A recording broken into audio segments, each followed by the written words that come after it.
After 2 days of fierce competition and weather conditions that tested the skills of the participants, a winner emerged at the 42nd Annual Rockville Open. Winner of the Rockville Open, who had a great 2 rounds both days, yes.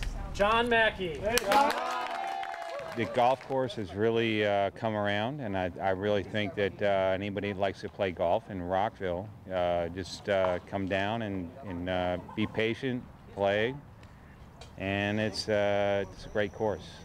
Champion John Mackey was not the only one to compliment the course and its new management. It's in really great shape. Right now they have the greens in good shape, the fairways in good shape, and the people that work here, they're like #1. Well, I think Redgate has a very good philosophy about golf. I think it really makes it a community event. It brings people together, and I think that's really what the community is looking for. And so I think the administration here is doing a great job. The course looks fabulous. The Billy Casper folks and under the direction of Brian Simpson have really done a nice job to make this place look and feel like a good golf course. The event draws golfers from all over the Mid-Atlantic region, shining the spotlight on Rockville's pristine public course.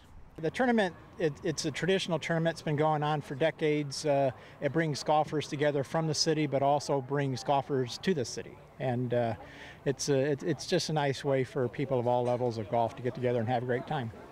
It's a great tradition, good history here at Redgate, and it's a wonderful opportunity for people from all over to come into our city and enjoy, some great things that we have going here. For more information about the Redgate Golf Course or to reserve your tee time, go online to redgategolf.com.